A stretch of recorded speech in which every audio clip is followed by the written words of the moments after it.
Hello! Today I'm surprising two of my favorite people with something they didn't see coming. A volunteer dog walk in Makati. As in, wala silang idea. I just invited them month ago. Sabihin ko, i-clear nyo to day na to. Dapat i-VL nyo, vacation leave nyo yan kasi lalabas tayo. Pero I didn't tell them what kind of activity we are doing. Okay?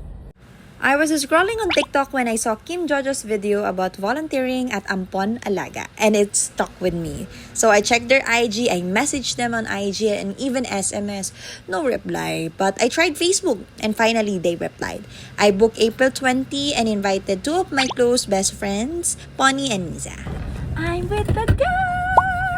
We're ready! Hindi namin alam. Alamig na kaway ko. Oh my gosh, siya na. Shoot the tag. Bitbit ka.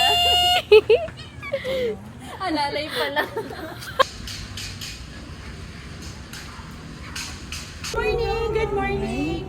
Join us inside! It's so lovely! It's so colorful!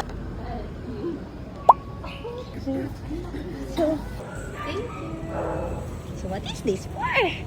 For the pupo.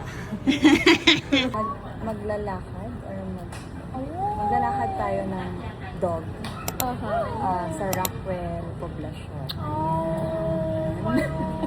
Good morning, guys! PETA is one of the biggest animal advocates in the world. And nag-rescue kami, rehabilitate, and ready the dogs for adoption is how to hold the leash. So we put our hand inside. Ganito yung ano natin.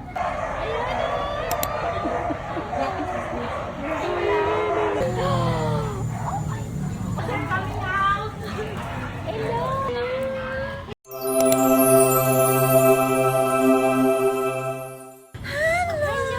Ano ba name niya? Walter! Aww! Come on, come on!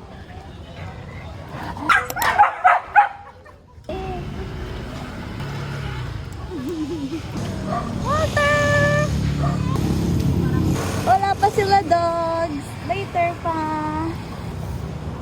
So ako dito, dyan ikaw. O sige, ako mag-a-adjust. How are you? Look at your pilik mata, oh. Playful talaga ang mga batang. Ganda ng eyes.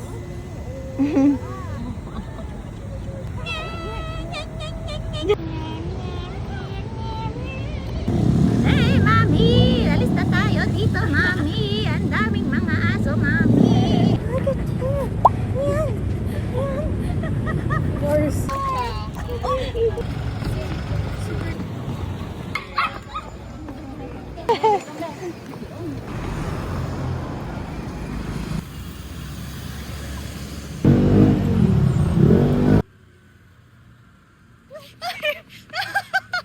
Ay! Ang bilis! Ano nangyari sa'yo? Sabi ko sabay kayo!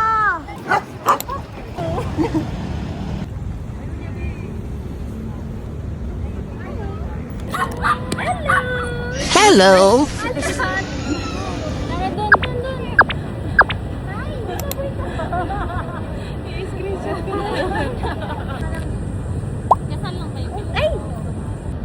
I hold it for you.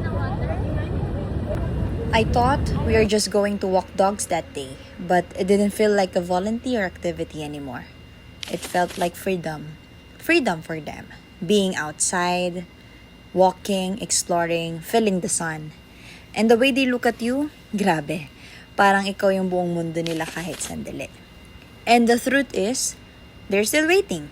Waiting for someone who will take them home for good. And those few hours, sila yung tumulong sa amin. No stress, no overthinking, just you and a dog who's happy you showed up. So if you've been thinking about doing something meaningful, this is your sign. Or maybe your sign to give one of them a forever home. Appreciate ko talaga yung time and effort nyo going here really early. Super na-appreciate, lalo na sa mga first-timers. I hope to see you again sana sa susunod na Let us push for adoption and fostering, guys. I Thank you po.